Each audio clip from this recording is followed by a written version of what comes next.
My name is Clara, and at 23 I believed my destiny was kneaded into the very foundations, the flower-dusted heartwood of Grandma Rosie's hearth, our family's legacy bakery. For generations, it hadn't just been a business. It was the warm, fragrant soul of our small town, a cherished sanctuary, where neighbors met to escape the everyday, where life's milestones were celebrated with tiered cakes, and the comforting scent of my grandmother's unwavering love was baked into every golden loaf of bread and every delicate butter-rich pastry. I'd spent the entirety of my childhood practically glued to her side, her precious, spidery handwritten recipe book. Its pages softened with age, stained with vanilla, and filled with generations of culinary secrets and loving, encouraging notes in the margins, becoming my most treasured, sacred possession. My dream, a vibrant seed nurtured since I was a little girl, barely tall enough to peer over the worn oak counter, wasn't just to keep the bakery alive as some quaint, dusty relic of a bygone era. It was to see it truly shine, to respectfully blend her timeless, soul-warming recipes with my own innovative contemporary twists and a solid, meticulously researched modern business plan. But I never imagined, not even in my darkest, flower-dusted nightmares, that my own family, my pragmatic, tradition-bound parents, Robert and Susan, and my older brother Mark, the self-proclaimed business prodigy of the family, would be the ones to callously shatter that dream, dismissing my burning passion with a casual, almost indifferent wave of the hand, and selling our precious, irreplaceable heritage from under me as if it were just another depreciating asset on a balance sheet. The memory of their cold, unseeing disregard for my carefully crafted ideas and the eventual bitter, gritty, indigestible taste of their profound betrayal still leaves an ache, a phantom limb of grief deep in the recesses of my soul. Before I tell you the whole unvarnished story of how their devastating, short-sighted decisions born of misguided priorities, willful blindness, and blatant, painful favoritism inadvertently pushed me onto a perilous, lonely path of unearthing a web of insidious deceit that threatened to consume everything our family ostensibly stood for, and ultimately how I, against all odds, forged my own path to a success far sweeter and more profoundly fulfilling than any confection Grandma Rosie ever lovingly baked. I'd be so grateful if you'd let me know where you're tuning in from in the comments section below. And please don't forget to hit that like button if you've ever poured your heart and soul into a vision only to have your passion belittled, your expertise questioned, or your hard work callously undermined by those very people who should have been standing right beside you, cheering you on the loudest. Grandma Rosie's hearth wasn't just a building with ovens and display cases to me. It was a living, breathing repository of cherished memories, a tangible testament to my grandmother's incredible skill, her boundless generosity, and her unwavering belief in the power of good food to bring people together.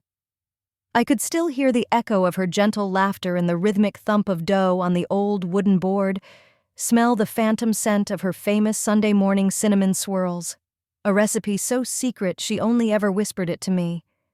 I knew the unique story behind every chipped flowered teacup in the mismatched collection she'd amassed, the exact worn smooth patch on the solid oak counter, where Grandma always leaned her hands dusted with flour as she listened to the townsfolk's joys and sorrows. And I held close the secret to her legendary blue ribbon apple pie, a whisper of freshly grated cardamom in the filling, a painstakingly blind-baked, impossibly flaky crust, and apples picked at the precise moment of their peak ripeness from Old Man Hemlock's orchard down the road. After graduating at the very top of my class from a prestigious culinary school, my diploma practically vibrating with the fresh skills I'd acquired, a business minor under my belt, and a heart ablaze with a burning passion to honor her precious legacy, I presented my family with a meticulously detailed 20-page revitalization plan for the hearth.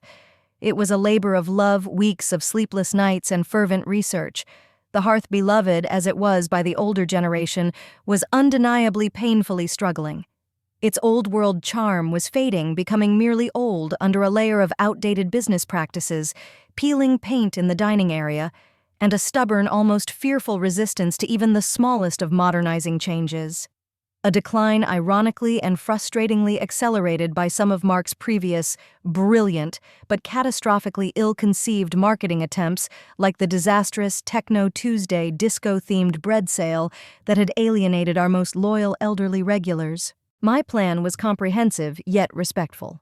It involved a sensitive, budget-conscious refreshment of the decor designed to brighten the space and improve customer flow while lovingly retaining its cozy, irreplaceable vintage feel-new cushions for the window seats, a fresh coat of paint in Grandma's favorite sunny yellow, perhaps some local art on the walls.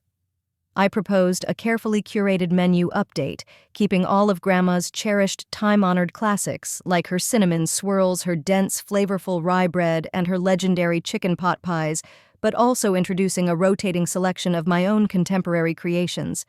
Think delicate lavender, honey macarons, artisanal sourdoughs crafted with locally sourced heritage grains, seasonal fruit galettes with hand-churned crème fraîche, and a sophisticated gourmet sandwich line that I was confident would attract the bustling lunchtime crowd from the nearby office park. I'd also developed a full strategy for online ordering through a user-friendly website, local bicycle deliveries for sustainability, and even small, intimate weekend baking workshops.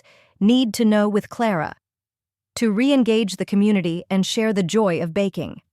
To demonstrate my unwavering commitment, I offered to invest every single penny of my small but significant inheritance from Grandma Rosie, the precious money she'd specifically lovingly left me in her will for my future in flour and sugar, into upgrading the ancient, temperamental, and frankly dangerous kitchen equipment. I laid it all out for them one tense, hope-filled Sunday evening around the familiar old kitchen table, glossy spreadsheets with projected revenues, lovingly rendered mood boards showing the proposed decor, and, of course, a platter of sample pastries, my refined lemon thyme shortbread, my signature dark chocolate and sea salt cookies. My parents, Robert and Susan, exchanged those familiar, almost imperceptible, skeptical glances over the rims of their reading spectacles, glances that always made my stomach clench.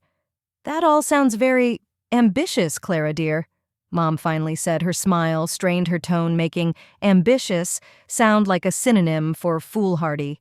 Dad, a man of few words, and even fewer new ideas, particularly in business, just grunted a sound I knew meant disapproval. "Mark's always had the better head for figures, Clara. He says the bakery needs a firm, practical hand, not fancy frostings and experimental bread. Baking is your hobby, a nice little skill for a young woman, but let your brother handle the serious business decisions. He knows what he's doing." Mark, my older brother by 2 years, puffed up with that unearned, infuriating self-importance he always wore like an ill-fitting suit, a long, inglorious history of failed, get-rich-quick schemes and abandoned projects conveniently forgotten or excused by our ever-indulgent parents, just smirked from across the table, a crumb of my shortbread clinging to his lip. "Little sister," he said, his voice dripping with condescension, "this isn't a school project or a charming little tea party. The hearth is in real financial trouble. It needs a proper financial rescue, not just a new range of artisanal cupcakes that no one around here will buy, and a pretty website. It's endearingly old-fashioned, sure, but that rustic charm, as you call it, doesn't pay the ever-increasing bills." Their casual, almost brutal dismissal, the way they crushed months of my passionate, dedicated work with such thoughtless ease, felt like a physical blow, leaving me breathless, my throat tight, fighting back a stinging wave of tears. My carefully researched proposals, my lovingly refined recipes, my heartfelt, deeply personal vision for our family's legacy, all brushed aside like insignificant, unwanted crumbs on their tablecloth.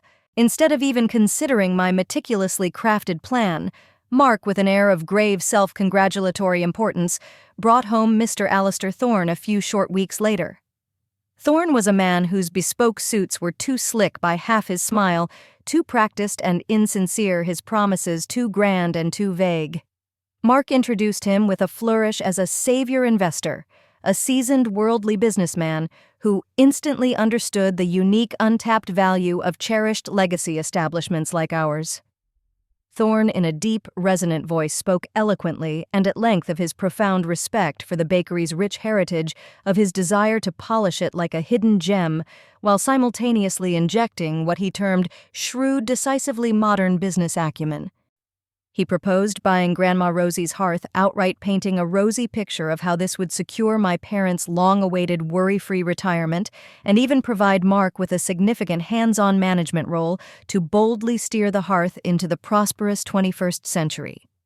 Vague, almost insultingly dismissive promises were made about a future unspecified and clearly minor position for me.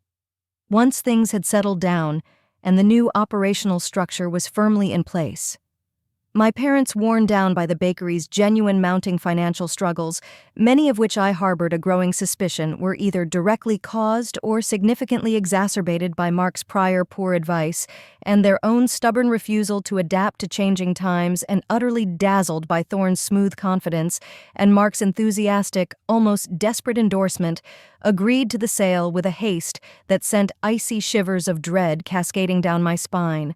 My precious inheritance, every last cent of which I had already sunk into gleaming new planetary mixers, a state-of-the-art convection oven, and custom-built proving drawers in optimistic, naive anticipation of my revitalization plan being accepted, was simply irrevocably absorbed into the sale agreement, with little more than a dismissive pat on my head from my father, and a platitude from my mother about everything working out for the best, dear. The sale went through like a runaway freight train, flattening everything in its path. True to their vague word, things settled with alarming, brutal speed.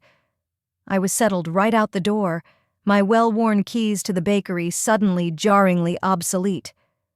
My carefully prepared transition notes detailing suppliers' key recipes and customer preferences were left unread on the counter. My increasingly frantic calls to Mark and my parents were met with a frustrating wall of vague reassurances, outright avoidance, or worse, saccharine platitudes about new beginnings.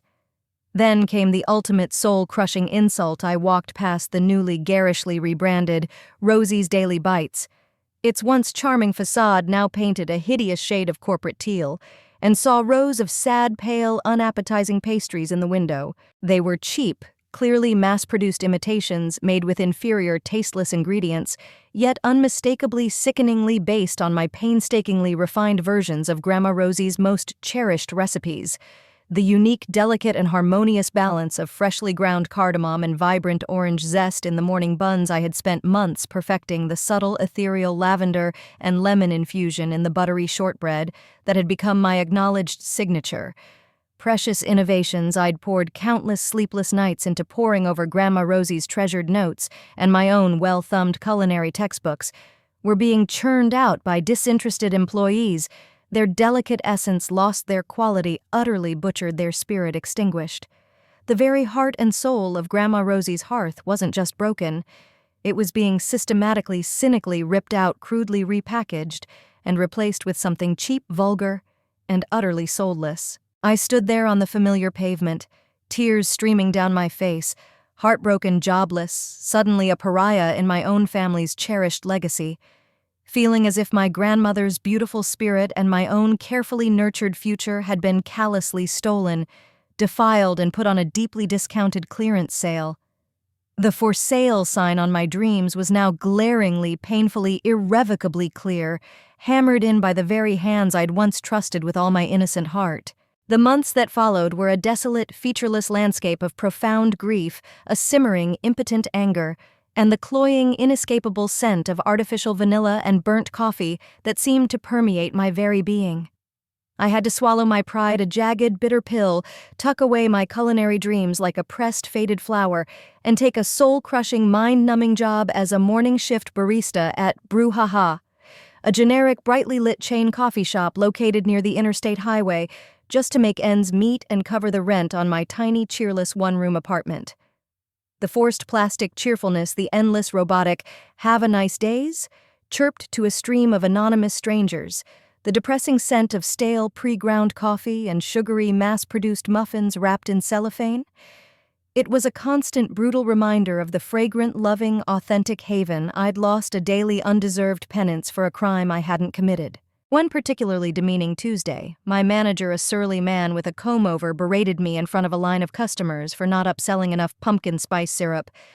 I bit back tears, the humiliation burning, and yearned for the simple dignity of Grandma Rosie's kitchen.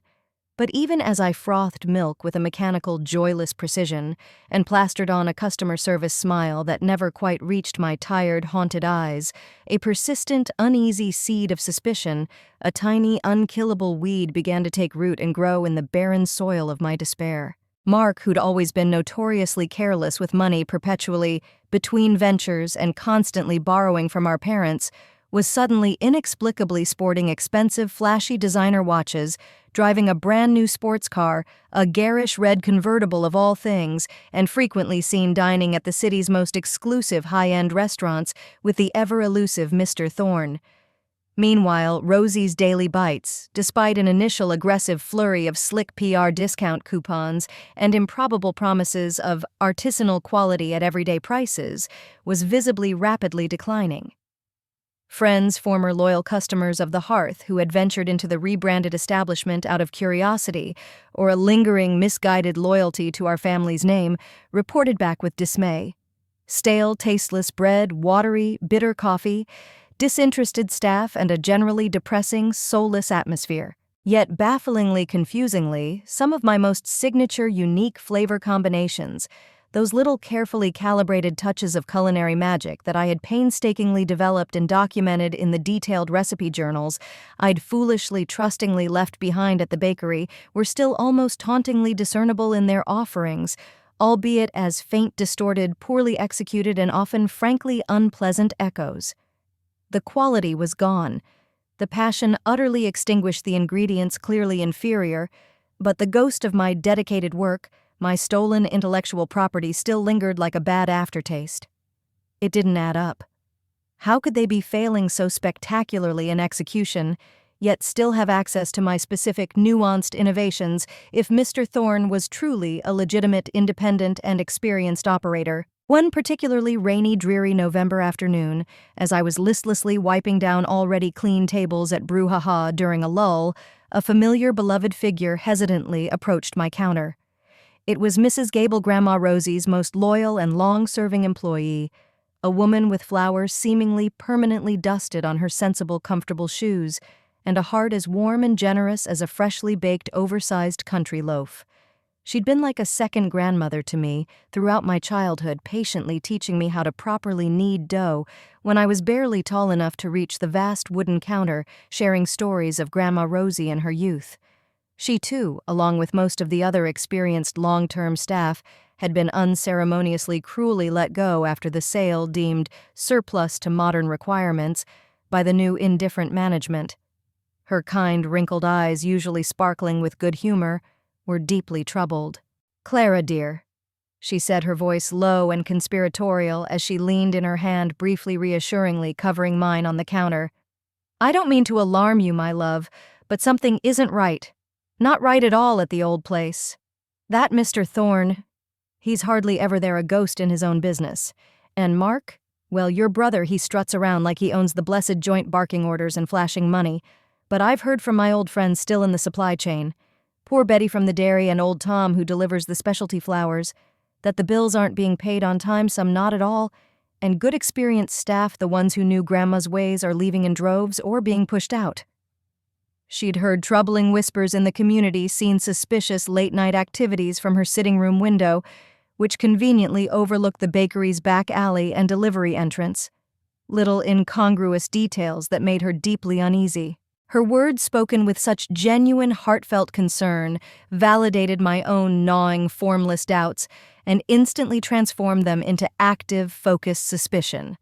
I wasn't just heartbroken anymore. I was angry, and I smelled a rat, a very large, greedy, family-shaped rat. Fueled by endless cups of Brouhaha's lukewarm, uninspiring coffee and a shared burning sense of righteous injustice, Mrs. Gable and I, an unlikely but formidable investigative partnership, began to dig. Our mission control was her cozy, chintz-curtained kitchen, a world away from the sterile indifference of my chain coffee shop. She still had an invaluable network of contacts, old delivery drivers who'd been repeatedly stiffed by Rosie's Daily Bites, disgruntled former colleagues who'd been treated poorly or unfairly dismissed by Mark, even a distant cousin who worked as a clerk at the city records office and owed Mrs. Gable a favor. I, meanwhile, with my now ironically useful business minor knowledge and a newfound, almost obsessive determination, started meticulously, systematically combing through labyrinthine online databases, obscure public records, complex business registrations, convoluted property deeds, and any financial filings I could unearth related to the ephemeral Thorn investments. It was a slow, painstaking, often deeply frustrating process, like trying to assemble a complex 1,000-piece jigsaw puzzle with half the crucial pieces missing, no picture on the box to guide us, and the constant nagging fear of being discovered. We spent countless hours in the hushed, studious quiet of the public library, huddled over their powerful computers, accessing specialized databases and archives I couldn't possibly afford from my tiny, depressing apartment, slowly, painstakingly peeling back the layers upon layers of Mr. Thorn's, and by increasingly obvious extension, Mark's opaque and suspicious operations. We hit dead ends that left us despondent for days, followed false leads that wasted precious time, and waded through seas of bewildering legalese. But persistence, as Grandma Rosie always said about her sourdough starter, eventually pays off. We discovered that Thorn Investments was little more than a recently registered off-the-shelf shell corporation with no discernible legitimate history, no other visible assets or tangible business activities, and a P.O. box address that traced back to a mail drop service often used by those wishing to obscure their identities. The money trail was deliberately, almost comically murky, a tangled, convoluted web of intercompany transfers and shadowy holding companies, but one undeniable chilling thing became increasingly glaringly clear. Mark was far more than just a hands-on manager under the supposed ownership of Mr. Thorn. He was pulling all the strings, making all the key operational and financial decisions, signing all the checks, often as misses. Gable's reliable sources in the supply chain repeatedly confirmed very, very late, or in some egregious cases, not at all, leading to vital supplies being cut off. We found compelling evidence suggesting he was systematically siphoning significant funds from the bakery's daily takings, channeling them into newly opened personal accounts, or using them to finance his suddenly ostentatiously extravagant lifestyle. More damningly, we unearthed documents including early email exchanges between Mark and a disreputable business appraiser that strongly, incontrovertibly suggested Mark had deliberately and significantly undervalued Grandma Rosie's hearth when presenting its financial outlook and potential to our unsuspecting parents. This deceit had made Mr. Thorn's, essentially Mark's own laundered offers, seem like their only viable, desperate salvation, and crucially had made Mark's own hidden cut of the deal, facilitated through Thorn's shell company, substantially more lucrative. The grand, cynical plan, it seemed, was to ruthlessly run the bakery on its lingering, unearned reputation and my stolen, bastardized recipe concepts for a short, intensely profitable period, extract as much cash as humanly possible, bleed it dry, then flip the hollowed-out, debt-ridden shell to a soulless, cut-price national franchise corporation, leaving the original cherished legacy in utter ruins, while Mark and his shadowy associates walked away, rich pockets bulging. Just as we were meticulously, painstakingly piecing together this ugly, damning, and deeply personal puzzle, Mark, with his animal cunning, must have sensed we were getting dangerously close to exposing his entire charade. One evening, as I was walking home from the library after a particularly fruitful research session, my tote bag heavy with photocopied documents that felt like lead weights of truth, I received a call from an unknown blocked number. My heart leaped into my throat. A gruff, gravelly, clearly disguised voice rasped with chilling, deliberate calm. "Stop meddling in things that don't concern you, little girl, or you and that old busybody friend of yours might find yourselves seriously regretting it. Some dough, you understand, is best left unrisen and undisturbed." My blood ran cold, my hands shaking so violently I almost dropped my phone.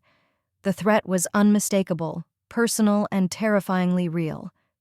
A few days later, confirming our worst fears, Mrs. Gable, distraught and tearful, found the tires of her old, lovingly maintained and absolutely essential car viciously slashed, a clear, unambiguous, and deeply cruel message. They were trying to intimidate us, to scare us into silence, to make us abandon our quest for the truth. For a terrifying, gut-wrenching moment, I seriously considered stopping the fear, a palpable, suffocating knot in my stomach, the thought of anything happening to dear Mrs. Gable unbearable. But then I looked at her tear-streaked but fiercely resolute face, I thought of Grandma Rosie's beautiful, trusting legacy being dragged so callously through the mud, and the bone-chilling fear, slowly miraculously transmuted into a cold, hard, diamond-sharp fury. This wasn't just about my stolen inheritance, my lost job, or even my pilfered recipes anymore. It was about Grandma Rosie's honored name. It was about the loyal, trusting community she had served with such open-hearted dedication for decades. And it was about the blatant, greedy, and now overtly threatening deception that was systematically, callously destroying everything she had painstakingly, lovingly built with her own 2 hands. The bitter taste in my mouth was no longer just sorrow and disappointment. It was the acrid, metallic, unmistakable flavor of a fight I was now utterly, irrevocably, and fiercely determined to win, whatever the personal cost. The threats, vile and cowardly as they were designed to cripple us with fear, had the exact opposite of their intended effect. Instead of cowering into silence, Mrs. Gable and I became even more fiercely resolved, our shared sense of purpose, born of grief and outrage, hardening into an unbreakable, almost telepathic alliance. We now possessed a formidable, undeniable arsenal of evidence, copies of multiple bounced checks to once loyal, now furious suppliers, sworn notarized statements from several disillusioned, angry former staff members detailing Mark's increasingly extravagant personal spending sprees using bakery business funds, his blatant, contemptuous disregard for maintaining even basic quality standards, and his often abusive treatment of employees. Damning glaring irregularities in the bakery's rushed sale documents that even a novice could spot, and a clear, meticulously documented paper trail linking Thorne's flimsy, almost transparent shell company directly back to Mark and a couple of his notoriously shady, previously bankrupt business associates from past failed ventures. This was no longer just a sad case of poor business management or unfortunate family favoritism. This was calculated, systematic deceit, cynical, deliberate exploitation, and very likely indictable criminal fraud. It was, we knew with a chilling certainty, high time to bring their carefully constructed, precariously balanced house of cards, built on a foundation of audacious lies and insatiable greed, tumbling down around their unsuspecting, complicit ears. My first strategic move, after much agonized deliberation and several sleepless nights spent pacing my tiny apartment, was born of painful, hard-won experience. I knew with absolute certainty that a direct emotional confrontation with my parents, especially with the manipulative Mark present to skillfully twist the narrative, deny all wrongdoing, and paint himself as the tragic victim of my supposed jealousy or incompetence, would inevitably devolve into a maelstrom of their defensive denial, tearful emotional blackmail, and further hurtful accusations against me. They were, I sadly realized, far too deeply invested in the carefully constructed myth of Mark's innate business acumen and the comforting fiction of their own sensible, pragmatic decision to sell. Instead, I meticulously, painstakingly compiled all our irrefutable findings, the incriminating financial statements, the damning witness testimonies, the convoluted corporate filings, the photographs of Mark's lavish expenditures, into a clear, undeniable, and professionally presented digital dossier, complete with a concise executive summary. Armed with this digital bombshell, I reached out to Amelia Vance, a highly respected, influential local food blogger and investigative journalist renowned for her sharp, discerning palate, her fiercely independent, uncompromising voice, and her incisive, well-researched exposés on the city's often turbulent, rumor-filled restaurant scene. I laid out the whole sordid, heartbreaking story for her over a tense coffee meeting, my voice trembling at first, then growing stronger as I detailed the depth of the betrayal. She listened intently, her intelligent eyes narrowing with growing interest and indignation as she sifted through the evidence. She was immediately professionally intrigued by the tragic, almost Shakespearean fall from grace of a beloved, long-standing community institution, the undeniable whiff of scandal and familial deceit, and the compelling David and Goliath aspect of my lonely, determined struggle for justice. While this crucial, nerve-wracking step was underway, I hadn't been idle in other more life-affirming areas. The profound, searing injustice I had suffered had paradoxically and almost miraculously fueled an intense, almost desperate creative fire within me, a need to bake, to create, to reclaim something pure and good from the ashes of my shattered dreams. With a small, almost apologetically offered loan from a sympathetic, clear-eyed, distant aunt, my mother's estranged, fiercely independent older sister, who had always seen my genuine talent for baking, and more importantly, had always deeply vocally distrusted Mark's slick pronouncements and get-rich-quick schemes. I started Clara's Crumbs. It began incredibly, almost comically small, a testament to sheer willpower over resources, baking tirelessly, often through the lonely pre-dawn hours from my tiny, cramped, and woefully under-equipped apartment kitchen, taking tentative online orders for my signature cakes, my artisanal cookies, and those very precious pastries that truly, authentically represented Grandma Rosie's beautiful spirit, each one lovingly, painstakingly elevated with my unique, modern, and meticulously sourced touch. I managed, after much pleading and a persuasive tasting session, to secure a small, rickety stall at the bustling local weekend farmers market, setting up my folding table and hand-painted sign before the sun even thought about rising, my heart pounding a frantic rhythm of hope, fear and fierce determination against my ribs. And slowly, miraculously, like yeast bringing dough to life, word began to spread. People tasted the difference. They tasted the quality of the ingredients, the skill in the execution, the undeniable passion, the heart behind my baking. They tasted Grandma Rosie's soul alive and well singing in my hands. "This is how Rosie's used to taste," became a common, joyful, almost reverent refrain from older customers, their eyes often misting with nostalgic tears. It was grueling, backbreaking, often thankless work, baking through the night until my fingers were raw, running the market stall all day, in all weathers, handling every single aspect of the fledgling, precarious business entirely by myself.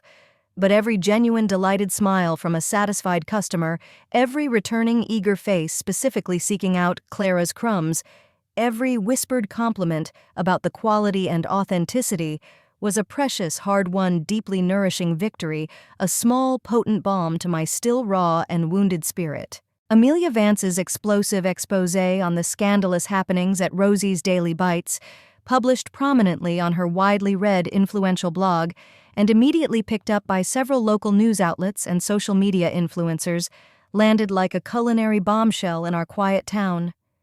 It was a masterpiece of sharp, incisive investigative journalism, meticulously, dispassionately detailing Mark and Thorne's cynical, predatory scheme, the complex financial shell game they'd employed, the callous, almost gleeful betrayal of a cherished, unsuspecting community icon, and it didn't shy away from strongly highlighting the unethical, likely illegal theft of my unique documented recipe concepts. The public outcry was immediate, widespread, and fiercely indignant. Customers feeling duped, betrayed, and complicit in the destruction of a local treasure abandoned Rosie's Daily Bites, in droves, leaving its garish, teal-painted storefront eerily, tellingly empty, a monument to greed and failure. Suppliers, now emboldened by the public exposure, the validation of their grievances, and the knowledge that they weren't alone in being cheated, swiftly initiated aggressive legal action to recover their substantial unpaid debts. The much-vaunted, soulless national franchise deal Mark had been secretly, desperately banking on as his golden parachute. His escape route from the impending financial implosion evaporated overnight as the horrified parent corporation scrambled frantically to distance itself from the rapidly spreading toxic publicity and the stench of scandal. Mr. Thorne, true to his slippery, ephemeral nature, vanished into thin air, reportedly last seen boarding a flight to a country with no extradition treaty, leaving a bewildered, increasingly frantic Mark to face the cacophony of the rapidly approaching music and the full, unblinking attention of the law, entirely deservedly alone. The authorities, prompted by Amelia's compelling article, the irrefutable evidence she had presented, and discreet additional information provided by Mrs. Gable and myself through a pro bono lawyer Amelia had connected us with, launched an official, wide-ranging investigation into fraudulent activities, embezzlement, and conspiracy. That was when my parents' faces truly, unforgettably, catastrophically went pale. I wasn't physically present to witness their immediate, unfiltered reactions. I couldn't have borne it. But Mrs. Gable, who still had many loyal friends and well-placed eyes and ears in our tight-knit neighborhood, described their utter, unmitigated devastation with a somber, almost pitying accuracy. The public humiliation was acute, their respected family name, now irrevocably associated with scandal, deceit, and their son's disgrace. The dawning, agonizing, soul-destroying horror of Mark's calculated, cold-blooded, and deeply personal betrayal. The crushing, unbearable realization of how profoundly, willfully blind and deaf they had been to his true manipulative nature for so many damaging years, and how casually, cruelly, and consistently dismissive they had been of my repeated heartfelt warnings, my proven talent, and my intrinsic worth.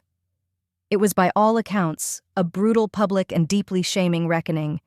Their golden boy, their adored business whiz, their future security was exposed to the entire town, and soon the wider region as nothing more than a common greedy con artist, a callous charlatan who had preyed on his own family.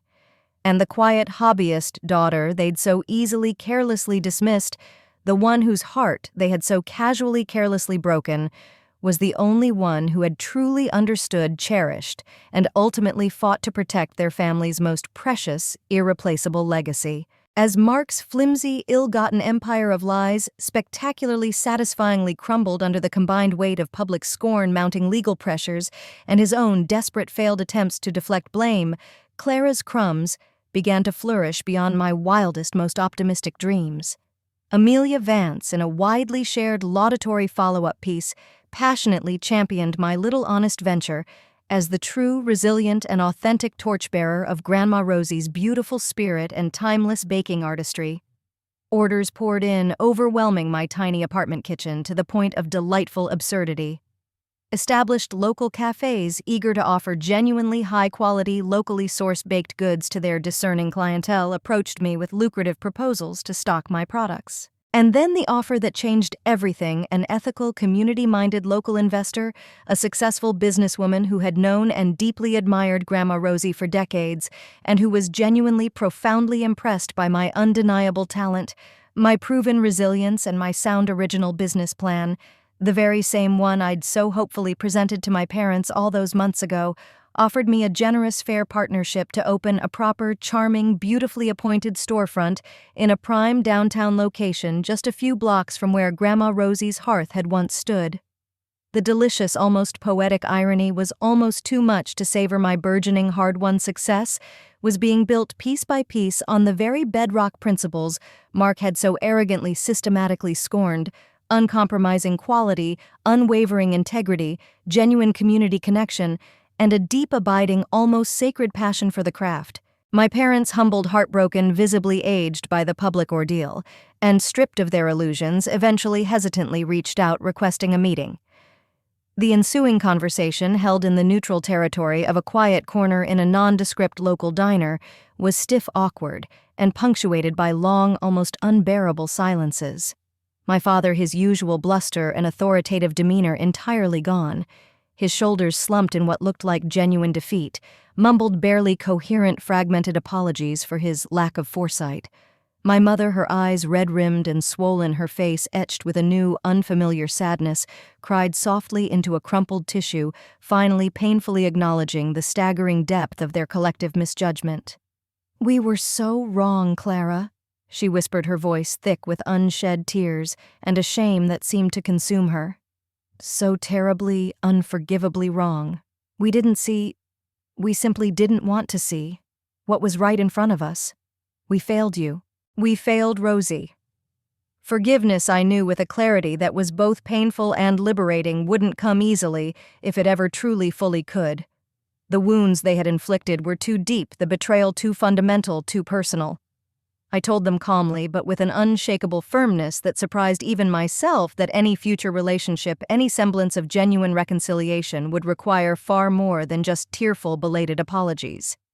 It would necessitate profound, sustained, and visible accountability, a complete and honest dismantling of their decades-long pattern of favoritism and dismissal, and a genuine, demonstrable willingness to rebuild trust from the very ground-up, brick by painstaking brick, entirely on my clearly articulated terms. The sweetest revenge I discovered in the quiet, flower-dusted sanctuary of my own beautiful, bustling bakery was not in the end witnessing Mark's public, ignominious downfall, though there was, I had to admit, a certain grim, undeniable satisfaction in seeing justice finally, unequivocally, and publicly served. No, the truly sweetest, most nourishing revenge was the warm, yeasty, comforting aroma of my own thriving bakery, Clara's crumbs filled to bursting every day with the happy, contented chatter of loyal, appreciative customers and the cheerful, clinking music of teacups and pastry forks. It was the profound joy of reclaiming, revitalizing, and truly honoring Grandma Rosie's beautiful, authentic legacy, not as a static, dusty, unchanging heirloom, but as a vibrant, dynamic, living, evolving tradition of unparalleled excellence and heartfelt love. It was above all the quiet, unshakable triumph of proving to myself, and incidentally to the world, that my ideas, my passion, my vision had immeasurable intrinsic value, that I had immeasurable intrinsic value. My family, in their blindness and folly, had callously, carelessly tried to sell my birthright, my passion, my very future for a pittance, for a fleeting, illusory mirage of easy security and vicarious success through their favored son. But in doing so, they had inadvertently, ironically, and ultimately blessedly given me the greatest, most transformative gift of all, the unquenchable, defiant fire to forge my own unique destiny. One perfectly baked, lovingly crafted crumb, one hard-won, deeply satisfying success at a time. Have you ever had your most cherished ideas, your deepest contributions dismissed, belittled, or even stolen by those you trusted, only to rise above the ashes and prove everyone spectacularly, satisfyingly wrong? What's the sweetest, most profoundly fulfilling victory you've ever tasted in your own remarkable life? Share your inspiring, resilient stories in the comments below, and please don't forget to like and subscribe if you believe, as I now so fiercely do, in the incredible transformative power of fighting for your dreams, no matter who or what dares to stand in your way. Remember, sometimes being underestimated, being pushed to the very brink, being told you're not enough, is the very best, most potent motivation to show them all, and most importantly, to show yourself exactly what incredible things you're truly, magnificently made of. Thank you from the bottom of my heart for joining me on this incredible, often challenging, but ultimately triumphant and delicious journey.